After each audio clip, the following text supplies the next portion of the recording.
네, 2박 3일 동안 이어진 평양 실무 협상이 마무리되고 스티븐 비건 미 대북정책 특별대표가 이제 서울로 돌아올지 귀환할지 주목되고 있습니다. 네, 지난 6일 비건 일행이 평양에 갈 때 탔던 미 전용기가 오늘 오후 오산 미군 기지에서 이륙한 것으로 확인됐습니다. 취재 기자 연결합니다. 강정규 기자. 네, 강정규입니다. 네, 강정규 기자 잠시만 기다려주시죠. 한국당에서 국회에서 관련 속보가 들어왔는데 전당대회 날짜를 가지고 좀 논란이 있었는데 예정대로 27일에 전당대회를 열기로 했다. 그 잠정 결론이라는 속보가 들어왔습니다. 잠시 뒤에 관련 내용 다시 한번 짚어보기로 하고 자 다시 강정규 기자. 네. 네, 평양까지 이제 편도로 1시간 정도 거리인데 비건 대표가 돌아온다고 한다면 몇 시쯤 도착할 것으로 예상할 수 있을까요?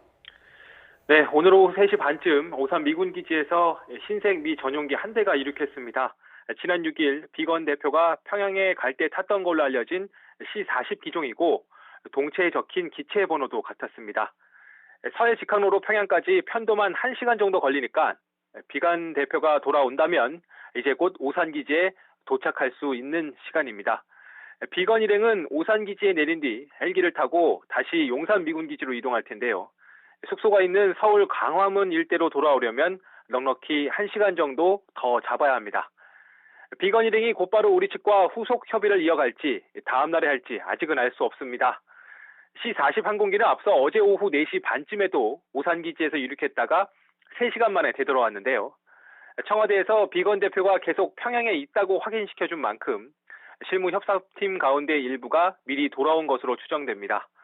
정확한 경위는 확인된 게 없지만 평양에서의 도감청 가능성을 우려해 서울로 돌아와 본국과 그동안의 협상 상황을 공유했을 가능성도 제기됩니다.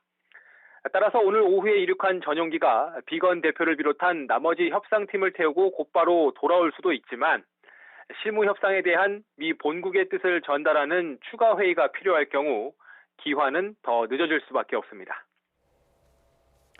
네, 오는 27일 시작되는 2차 북미 정상회담을 앞두고 양측의 막판 줄다리기가 치열한 것으로 보이는데요. 주요 의제는 어떤 것들이 있습니까? 네, 평양 실무협상은 스티븐 비건 미 대북정책 특별대표와 김혁철 전 스페인 주재 북한 대사가 이끌고 있습니다. 2차 북미 정상회담의 합의문 초안을 작성하는 게 목표인데요. 지난해 1차 회담이 총론격이었다면 이번 2차 회담에서는 강론으로 들어가야 합니다. 북한의 구체적인 비핵화 로드맵과 그에 대한 미국의 상응 조치로 요약되는데요. 최대 쟁점은 북한의 영변 핵시설 폐기 문제입니다. 지난 2007년 13 합의에 따라 영변의 플루토늄 시설 3곳에 대한 불능화 조치가 단행된 적 있기 때문에 이번엔 진도를 더 빼야 회담이 성과를 냈다고 말할 수 있습니다.